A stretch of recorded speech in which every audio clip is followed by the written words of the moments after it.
அரசியல் அதிர்வுகள் நிகழ்ச்சிக்கு உங்களை வரவேற்பது சிவரஞ்சனி. 2022ஆம் ஆண்டை பொறுத்த வரைக்கும் தமிழக அரசியல் களம் அதிரடியா இருந்துச்சு. குறிப்பா அதிமுக இபிஎஸ் ஓபிஎஸ் தலைமையில ரெண்டா பிளவுபட்டு இரு புறங்கள்ல இருந்தும் அரசியல் கணைகள் மாறி மாறி பாய்ந்தன. இபிஎஸ் ஓபிஎஸ் டிடிவி தினகரன் போன்றோர் காரசாரமா பேசி அரசியல் களத்தை அதிர வச்சாங்க. ஆளும் கட்சியில அமைச்சருங்க ஏதோ சொல்ல போக அது பூதாகரமாகிடுச்சு. மறுபுறம் பாஜக மாநில தலைவர் அண்ணாமலை, நாம் தமிழர் தலைமை ஒருங்கிணைப்பாளர் சீமான் போன்றவங்கெல்லாம் அரசியல் சூடு ஆறாம பாத்துக்கிட்டாங்க. வாங்க 2022ஆம் வருஷத்துல அதிரடி அரசியல் காட்சிகள்ல முக்கியமானதை பார்க்கலாம்.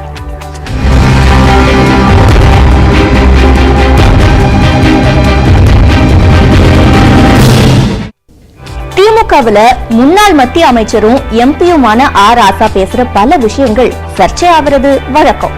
இத கொஞ்சம் பாருங்க. சனாதனம், இந்துத்துவா, நான் இனிமேலும் சொல்ல தயங்கக்கூடாது. விடுதலையாகட்டும், முரசொலியாகட்டும், தீக்கதிராகட்டும் எல்லாவற்றிலும் யார் இந்து, நான் இந்துவாக இருக்க விரும்பவில்லை, என்னை ஏன் இந்துவாக வைத்திருக்கிறாய் என்று கேட்கின்ற உரிமை நமக்கு வர வேண்டும். இப்படி ஒரு மதத்தை நான் பார்த்ததில்லை. எங்களுடைய வழிபாட்டு முறை வேறு, எங்களுடைய ஆன்மீக கொள்கை வேறு. என்னை இந்துவாக ஆக்காது என்று சொல்கிறான். ஆனால் உச்சநீதிமன்றம் சொல்லுகிறது, இல்லை, நீ கிறிஸ்தவனாக இல்லை என்றால், நீ இஸ்லாமியாக இல்லை என்றால், நீ பர்சியனாக இல்லை என்றால், நீ இந்துவாகத்தான் இருக்க வேண்டும் என்று உச்சநீதிமன்றம் சொல்லுகிறது. இப்படிப்பட்ட கொடுமை வேறு எந்த நாட்டிலாவது உண்டு? ராசா மன்னிப்பு கேட்க வேண்டும். இந்துக்களை புண்படுத்தி விட்டார். ஒன்னும் மன்னிப்பு கேட்பது பெரிய விஷயம் இல்லை. மன்னிப்பு கேட்பது என்பது மனித மாண்பு. நான் மன்னிப்பே கேட்க மாட்டேன்னு சொன்னா அவனோட முட்டாள், அவனோட வரட்டுத்தனமான அயோக்கியம் எவனும் கிடையாது. யார் தப்பு பண்ணாலும் மன்னிப்பு கேட்கணும். தி இஷ்யூஸ் அத ராஜா டிட் எ மிஸ்டேக். நான் மன்னிப்பு கேட்க தயார். என்ன மன்னிப்புன்னு சொல்ற லூசு. அரசியல் சட்டத்தின் மீது உறுதிமொழி எடுத்துக்கொண்ட ஒரு ஆளுநர் அரசியல் சட்டத்தை தூக்கி காலிலே மிதித்து விட்டு சனாதன தர்மம் தான் வேண்டும் என்று சொல்லுகிற போது, அந்த சனாதன தர்மம் எதன் மீது கட்டப்பட்டிருக்கிறது என்றால் மனுஸ்மிருதி மீது கட்டப்பட்டிருக்கிறது. அந்த மனுஸ்மிருதி என்ன பேருங்கிறத பெரியார் சாகத்து 2 நாளைக்கு சொல்லிட்டு போயிருக்காரு. இது பெரியார் மனு எங்க தலைவர் சொல்றாரு, முதலமைச்சர் சொல்றாரு, இது பெரியார் மனு. அமைச்சர் KKSSR ராமச்சந்திரன் விருதுநகர் மாவட்டத்துல தான் கிட்ட மனு கொடுக்க வந்த கலாவதின்றவங்கள அவர் தந்த மனுவாலேயே தலையில அடிச்சாரு. அது சர்ச்சையானப்போ தொகுதிவாசின்னு உரிமையோட தட்டினதா சொன்னாரு அமைச்சர்.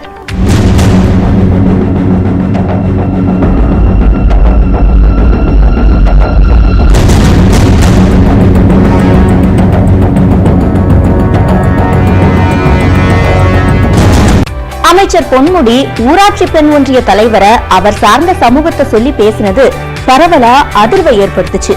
இது மட்டும் இல்லாம இலவச பஸ்கள்ல போறீங்களே, ஓசில தானே போறீங்கன்னு ஏத்த இறக்கமா பேசினதையும் அது விமர்சனத்துக்கு உள்ளானதால அதுக்கு அவர் சொன்ன விளக்கத்தையும் பார்க்கலாம்.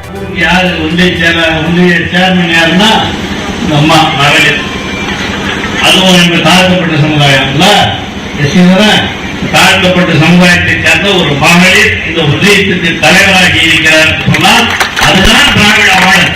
இந்த பஸ்ல எப்படி பாருங்க, இங்க இருந்து கோயம்பேடு போகணும்னாலும், இங்க இருந்து எங்க போகணும்னாலும் எல்லாம்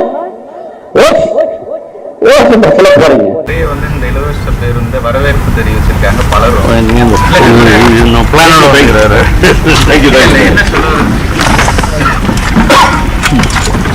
அது உங்களுக்கே மனசாட்சின்னு ஒண்ணு. இதெல்லாம் உங்களுக்கே தெரியாத கலோகிலா பேசுற பேச்சு அதை போய் பேச, அதுவும் அங்க இருந்து கீழே இருந்து சொல்லிச்சா திருப்பி சொன்னோம். வேண்டாங்க, அதெல்லாம் எதற்காக இதெல்லாம் போய் பேசுங்கன்னு எனக்கு ஒரு அறிவுரையை சொன்ன தலைவர் தான் இன்றைய முதல்வர் தலைவர் அவர்கள். அந்த அடிப்படையிலே சகோதரிகள்லாம் நீங்க சந்தோஷமா தான் அதை ஏத்துக்கிட்டீங்க. நீங்க சொன்ன வார்த்தையை தான் நான் திருப்பி சொன்னேன். அவருக்கு எதனா ஒன்று பிடிக்கணும், அதில் நம்மளுக்கு அந்த வார்த்தையை பிடிச்சி அதை வச்சு பேசி கொண்டிருந்தார்கள். அவைகளுக்கெல்லாம் கூட அப்படி யாராவது மனசு புண்பட்டு இருக்குமானால் உண்மையிலேயே வருந்துகிறேன். யாரையும் புண்படுத்த வேண்டும் என்று நான் பேசவில்லை. அது கலோக்கியலாக பேசுகிற ஒரு வார்த்தை தான்.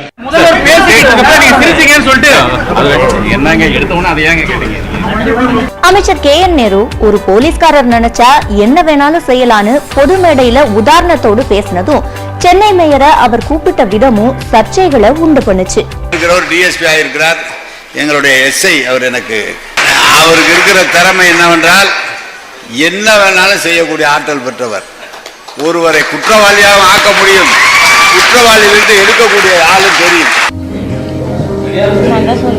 சொல்லுமா அப்படியா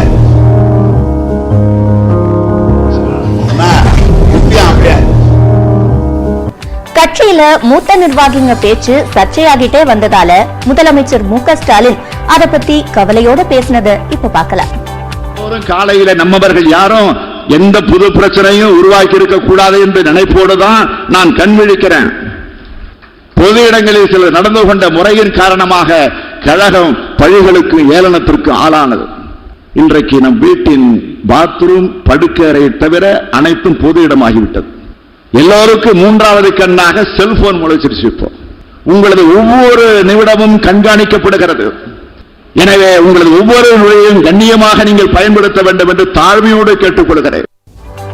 அதிமுக பொதுக்குழு பத்தி விவாதிக்க கடந்த ஜூன் 14ஆம் தேதி ஓபிஎஸ் இபிஎஸ் பங்கேற்ற நிர்வாகிகள் கூட்டத்துக்கு பிறகு செய்தியாளர்கள் கிட்ட ஜெயக்குமார் சொன்ன ஒத்த வார்த்தை அதிமுக பல கூறா பிரிஞ்சு போக காரணமாயிடுச்சு. பொதுவாகவே எதிர்பார்ப்பது கட்சிக்கு ஒற்றை தலைமை தேவை என்பது. எனவே அந்த ஒரு காலத்தின் கட்டாயத்தின் அடிப்படையில் இன்றைக்கு அந்த பொருள் குறித்து விவாதிக்கப்பட்டு அதன் அடிப்படையில் பெரும்பான்மையானவர்கள் மாவட்ட கழக செயலாளர்கள் சரி, அறிவு தலைவர்கள் சரி, அதற்கு அமோகமான ஆதரவை தெரிவித்திருக்கின்றார். இன்னைக்கு கருத்து பரிமாற்றம் தான் இன்னைக்கு. அதுக்கு ஒரு செயல் வடிவம் கொடுப்பது என்பது கட்சி தான் முடிவு செய்யும். அதிமுக பொதுக்குழு கூட்டத்துல சி.வி. சண்முகம், நத்தம் விஸ்வநாதன், கே.பி. முனுசாமி போன்றவங்க பேசின போது வெளிப்படையா மோதல் வெடிச்சது தெரிஞ்சது. ஓபிஎஸ் மேல தண்ணி பாட்டிலையும் அவரோட கட்சிக்காரங்க தூக்கி வீசினாங்க. அனைத்து தீர்மானங்களும் இந்த பொதுக்குழு நிராகரிக்கிறது. குழுவில் கொண்டு வரப்பட்ட இந்த தீர்மானங்களை அனைத்து பொதுக்குழு உறுப்பினர்களும் நிராகரித்து விட்டார்கள்.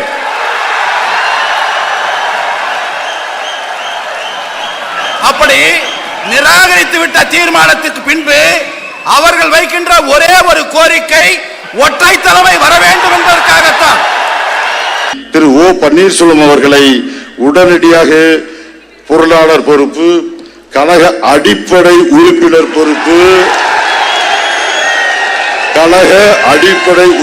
பொறுப்பு, உட்பட அனைத்து பொறுப்புகளில் இருந்தும் நீக்க வேண்டும் என்று இந்த பொதுக்குழுவில் தீர்மானிக்கப்படுகிறது. எதிரியை கூட ஏற்றுக்கொள்ளலாம், துரோகியை ஏற்றுக்கொள்ளக் கூடாது என்று சொல்கிறீர்கள். அதான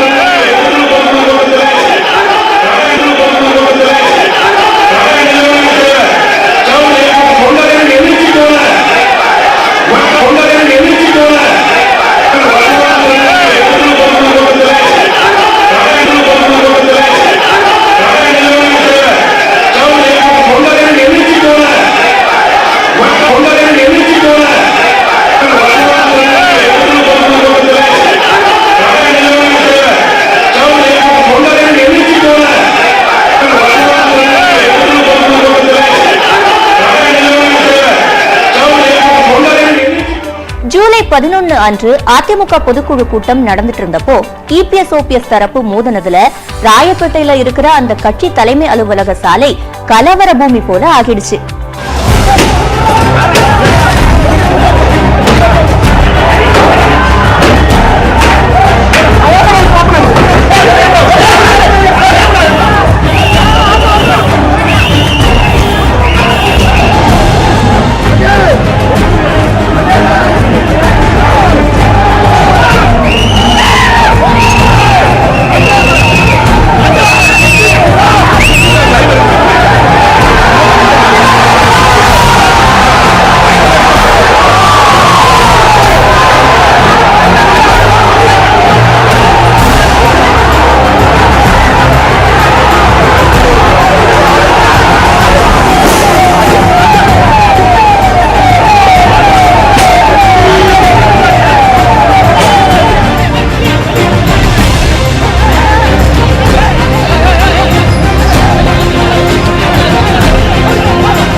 தரப்போட நடவடிக்கைகளுக்கும் அவங்க சொல்ற குற்றச்சாட்டுகளுக்கும் ஓபிஎஸ் தரப்பு பதிலடி தர தவறவே இல்லை. அந்த ஒற்றை தலைமையாகிய பொதுச் செயலாளர் பதவியை யாருக்காவது கொடுக்க வேண்டிய சூழ்நிலை வந்தால் மாண்புமிகு அம்மா அவர்களுக்கு செய்த மிகப்பெரிய துரோகம் என்றுதான் நான் இந்த ஒற்றை தலைமை விவகாரம் பேசப்படுமா பொதுக்குழுல? அதாவது பொதுக்குழுவில் ஒருங்கிணைப்பாளரும் இணை ஒருங்கிணைப்பாளரும் கையெழுத்து போட்டுத்தான் இந்த தீர்மானமும் நிறைவேற்ற முடியும். தானா எந்த தீர்மானமும் நிறைவேற்ற முடியாது. அப்படி தீர்மானத்தை கொண்டு வந்தாலும் அது செல்லாது. சட்ட விதிப்படி தன்னிச்சையாக அவர்கள் அறிவித்த அறிவிப்பு அனைத்தும் கழக சட்ட விதிப்படி செல்லாது. தேர்தல் கமிஷன் அவங்க சொல்லிட்டான், அந்த பொதுக்குழுல எந்த தீர்மானமும் ஏற்றுக்கொள்ளக்கூடாதுன்னு தேர்தல் கமிஷனுக்கு அனுப்பிட்டான். அவங்களும் விசாரிக்கணும்னு சொல்லி இருக்கிறாங்க. அதனால அவர்கள் எது செய்தாலும் எங்களை கட்டுப்படுத்தாது. தலைவர் உருவாக்கிய சட்ட விதிகளுக்கு புறம்பாக அவர்கள் நடக்கிறார்கள். அது என்றைக்கும் செல்லாது. அண்ணன் தலைமையில் இருப்பதுதான் உண்மையான அண்ணா. கழக சட்ட விதிக்கு புறம்பாக திரு எடப்பாடி பழனிசாமி அவர்கள் நடந்து கொண்டதை தினந்தோறும் இந்திய தேர்தல் ஆணையத்தில் நாங்கள் புகாராக கொடுத்துக் கொண்டே இருக்கிறோம். 1.5 கோடி தொண்டர்களால் என்னை கழக ஒருங்கிணைப்பாளராக தேர்ந்தெடுத்திருக்கிறார்கள். என்னை நீக்குவதற்கு திரு எடப்பாடி பழனிசாமிக்கோ திரு KP முனுசாமிக்கோ அதிகாரம் இல்லை. நான் இன்றைக்கு அறிவிக்கிறேன், திரு எடப்பாடி பழனிசாமி அவர்களையும் KP முனுசாமி அவர்களையும் கழக சட்ட விதிக்கு புறம்பாக தன்னிச்சையாக அறிவித்ததற்கு கடும் கண்டனத்தை தெரிவித்துக் கொண்டு அவர்கள் இருவரையும் கழகத்தினுடைய அடிப்படை உறுப்பினரிலிருந்து நீக்குகிறேன் என்பதை தெரிவித்துக் கொள்கிறேன். பொறுமையானவரா அறியப்படுற ஓபிஎஸ் எடப்பாடி பழனிசாமிய ஆவேசமா விமர்சிச்ச காட்சிகள் அரசியல் வட்டாரத்துல அவரா இப்படின்னு அதிர வச்சுது.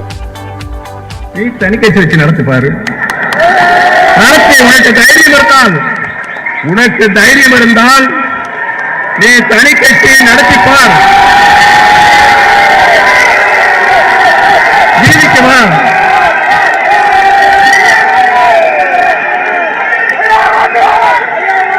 வா.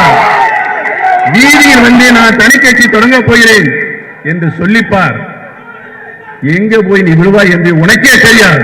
நேற்று நீங்க பேசுனது முடிந்தால் தனி கட்சி தொடங்கி பாருன்னு ஒருமையில வேற பேசிருக்கீங்க. அதனாலதான் அவங்க லட்சம் வார்த்தை ஒருமையில பேசினாங்க. நான் ஏதாவது பதில் பேசணும். அது பயன்படுத்தக்கூடாதுன்னு சொல்லி அவங்க டம்மி நோட்டீஸ் அது எதிர்கொள்ளும். போராட்டம் நடத்தின இபிஎஸ் சந்திக்க போன செய்தியாளர்களை போலீஸ் தடுத்ததா கூறி எடப்பாடி பழனிசாமி ஆவேசமா பேசினாரு. திட்டமிட்டு அனைத்து இந்திய அண்ணா திராவிட முன்னேற்ற கழகத்தை முடக்க வேண்டும், பிழைக்க வேண்டும், சிதைக்க வேண்டும் என்று எண்ணுகிறார் ஸ்டாலின் அவர்கள். திரு ஸ்டாலின் அவர்களே, உங்களுடைய எண்ணம் ஒருபோதும் நிறைவேறாது.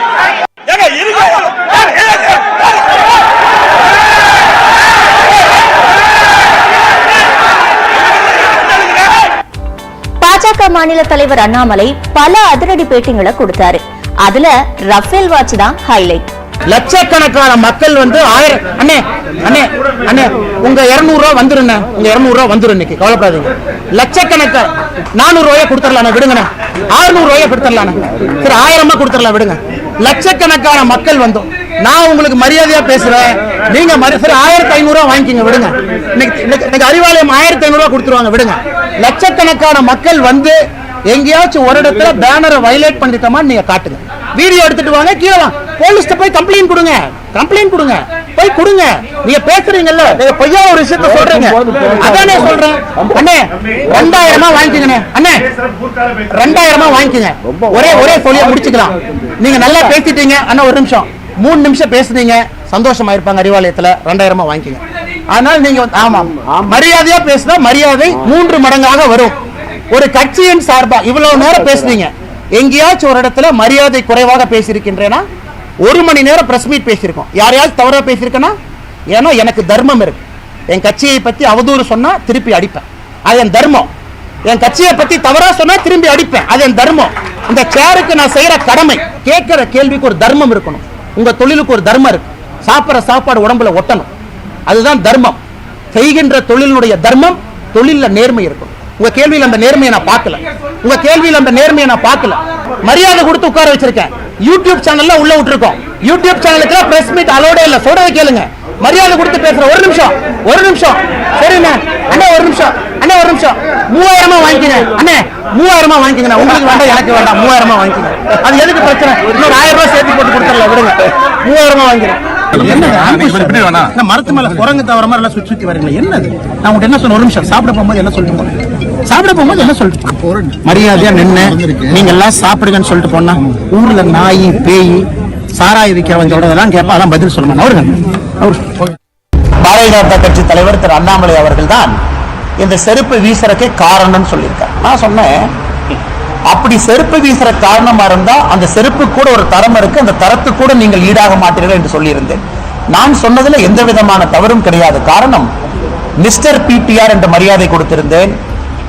அவர் எப்பொழுதுமே தாத்தா, தன்னுடைய தந்தையார் அடையாளத்தை வைத்து அரசியல் செய்கின்றார். அதை பத்தி அதிகமா பேசுறாரு. அதனால இனிஷியல் எடுத்துட்டா நீங்க என்ன ஆவீங்கன்னு கேட்டிருந்தேன். நான் கேட்டதில் எந்த விதமான தவறும் கிடையாது. மிக மரியாதையாக பதில் சொல்லியிருந்தேன். உத்தவ் தாக்கரே அவருடைய மகன் ஆதித்ய தாக்கரே அவர்களுக்கு அரசியல் ஆசை. குறித்து வைத்துக் கொள்ளுங்கள். சிவசேனாவுடைய இளைஞரணியினுடைய தலைவர் அங்கே அமைச்சரவைக்குள்ளே கொண்டு வரப்பட்டார். ஏக்நாத் ஷிண்டே புறப்பட்டார். இங்கே அமைச்சரவை மாற்றத்திற்காக தமிழகம் தயாராக இருக்கிறது. இங்கேயும் ஒரு ஏக்நாத் ஷிண்டே புறப்படுவதற்காக. தமிழகத்தினுடைய வரலாற்றிலே, தமிழக மண்ணிலே நடத்தப்பட்ட முதல் சூசைடு பாம் கோயம்புத்தூரில் நடந்திருப்பது. இதுவரை தமிழகத்தில் சூசைட் பாம் நடக்கல. முதல் சூசைட் பாம். தசால்ட் ஏவியேஷன் அவங்க தான் ரஃபேல் விமானத்தை செய்யறாங்க. அந்த ரஃபேல் விமானத்தினுடைய பார்ட்ஸ்ல இருந்து இந்த வாட்ச் செய்யப்பட்டது. உலகத்தில் 500 வாட்ச் தான் இருக்கு. அதனால் என் உடம்புல உயிர் ஓடுற வரைக்கும் இந்த வாட்ச் எங்கிட்ட. ஏன்னா எதுக்குன்னு சொல்றேன். இது உலக ஃபுல்லா சேர்ந்து கலெக்டர்ஸ் எடிஷன். நீங்க பாத்தீங்கன்னா இந்த ரஃபேல் விமானத்து வாட்ச் நம்மளை தவிர யாரு வாங்குவாங்க? இந்தியன் தான் வாங்க முடியும். நம்ம தான் வாங்க முடியும். ராஜீவ் கொலை வழக்குல பேரறிவாளன் விடுதலையானத கூட்டணி கட்சிகள் ஆதரிச்சப்போ காங்கிரஸ் கட்சி மாநில தலைவர் அழகிரி கடுமையா எதிர்த்தது பரபரப்பை ஏற்படுத்திச்சு. ஆளுநர் ஒரு முடிவெடுக்காமல் காலம் தாழ்த்தியதால் விடுதலை செய்திருக்கிறோம் என்று சொல்லியிருக்கிறார்களே ஒழிய அவர் குற்றவாளி இல்லை, கொலைக்கும் அவருக்கும் சம்பந்தம் இல்லை என்று அவர்களுடைய தீர்ப்பில் இல்லை. உச்சநீதிமன்றத்தினுடைய தீர்ப்பை நாங்கள் விமர்சிக்க விரும்பவில்லை. ஆனால் மனித நேயம் என்று ஒன்று இருக்கிறது. உலகின் தலை சிறந்த ஒரு நாட்டினுடைய தலைவரை கொலை செய்தவர்கள் விடுவிக்கப்படுகிறார்கள் என்று சொன்னால் அதன் பிறகு அந்த தேசத்தில் நீதிமன்றங்கள் தேவையில்லை, காவல் நிலையங்கள் தேவையில்லை, யார் வேண்டுமானாலும் எதை வேண்டுமானாலும் செய்யலாம். அதிமுகவோட கூட்டணி வைக்க தயார்னு திடீர்னு சொல்லி பரபரப்பை ஏற்படுத்தினாரு டிடிவி தினகரன். திமுக என்கிற தீய சக்தியை எதிர்க்கிறதுக்காக நான் சட்டமன்ற பொதுத் தேர்தலில் நான் விட்டு கொடுத்தேன். ஆனா ஒரு சிலருடைய ஆணவம், அகங்காரம், ஆட்சி அதிகாரம், திமிரு, பண திமிருனால கோட்டை விட்டார்கள். வருங்காலத்தில் எல்லாம் திருந்துவாங்க. நான் ஒன்றிணைன்னா சொல்றது அலையன்ஸ் போவோம். அம்மா மக்கள் முன்னேற்ற கழகத்தை பொறுத்த வரைக்கும் திமுகவை வீழ்த்த ஒன்றிணைகிறதுனா நான் திரும்ப சொல்றேன், நீங்க அலையன்ஸ் போக நாங்க தயாரா. இந்த வருஷமும் வழக்கம் போல நாம் தமிழர் கட்சி ஒருங்கிணைப்பாளர் சீமான் பேசினதுல பெரும்பாலும் சர்ச்சை நிறைஞ்சிருந்துச்சு. தேர்தலில் வாக்குப்பதிவு நடந்த காணொலி உங்களுக்கு அனுப்புவா? எப்படி தேர்தல் நடந்ததுங்கிற காணொலியை உங்களுக்கு அனுப்புவா? அந்த வெற்றிக்கு நின்று சாகலாம், தூக்கில தொங்கலாம். அது ஒரு வெற்றின்னு பேசுறதுக்கு விஷம் குடிச்சு சாகலாம், இல்ல தூக்கில தொங்கலாம். அது ஒரு வெற்றி. கேவலம். ஆளுநர் அவசியம் இல்லாம இருக்கிறதுனால இந்த 5 விரல் பக்கத்தில் இங்க ஒரு விரல் இருந்ததுன்னா அது ஒரு எவ்வளவு தொந்தரவா இருக்கும். அந்த விரல் தான் அது. அதை ஒடிச்சு போடணும், வெட்டி எறியணும். வெட்டி எறியணும், அதுதான் இருக்க பிரச்சனை. இது 5 விரல் போதுங்களா எனக்கு? இங்கிட்டு ஒரு விரல் தனியா நின்றுகிட்டு இருக்கு. அதான் ஆளுநர், அதான் பிரச்சனை. ரொம்பவும் எதிர்பார்த்த ஜெயலலிதா மரண வழக்கு விசாரிச்ச ஆறுமுகசாமி ஆணையம் வெளிநாட்டுக்கு அவங்கள கொண்டு போகாதது ஏன்னு அதிரடியா கேள்வி எழுப்புச்சு. அதுக்கு சசிகலா சொன்ன அதிரடி விளக்கத்தை பார்க்கலாம். அவங்களுக்கு சம்மன் கொடுக்குறோம், அதுக்கப்புறம் வாய்ப்பு தர்றோம். அவங்க நான் வரலன்னு எழுதி கொடுத்ததுக்கு பிறகு நாம் ஒருவரை கட்டாயப்படுத்துவது அது நீதிமன்றத்திற்கு அவ்வளவு சரி இருக்காது. அப்படிங்கிறதுனால நான் அந்த உரிமையை சோதிச்சு பார்க்கவில்லை. அது எப்ப சோதிக்க முடியும்னா எல்லா விட்னஸும் விசாரிச்சதுக்கு அப்புறம் தான் அவங்க கிட்ட போகணும். அவங்க கிட்ட போனா மறுபடியும் நீங்க என்ன சொல்லுவீங்க, ஆணையம் தொடர்றதுக்காக நோட்டீஸ் கொடுத்துருக்காங்க சசிகலா அப்படின்னு சொல்லுவீங்க, அப்போலோ கொடுத்துருக்குங்க. அதனாலதான் நான் இதோட வைண்டப் பண்ணிட்டேன். அவங்க வரலன்னாங்க, அதை எழுத்து மூலியமா வாங்கிட்டு விட்டுட்டேன். அம்மா சொல்றாங்க இல்ல வேணாம், எங்க ஸ்டேட்லயே சென்னை ஒரு மெடிக்கல் ஹப், அதனால இங்க இல்லாத ட்ரீட்மெண்ட் கிடையாது, வெளியில இருந்து டாக்டர்ஸ் இங்க கூப்பிடலாம் அப்படிதான் சொன்னாங்களே ஒழிய எங்களுக்கு அழைச்சிட்டு போகணும்னு ஆசை இருக்கு. ஆனா அம்மா ரொம்ப கிளியரா சொல்லிட்டாங்க, இங்கே நல்லா ட்ரீட்மெண்ட் நடக்குது, நல்லா தான் இருக்குது. இதோடு அரசியல் அதிர்வுகள் நிகழ்ச்சி நிறைவடையது. மேலும் பல அண்மை செய்திகளுக்கு தொடர்ந்து இணைந்திருங்கள். இது நியூஸ் 18 தமிழ்நாடு.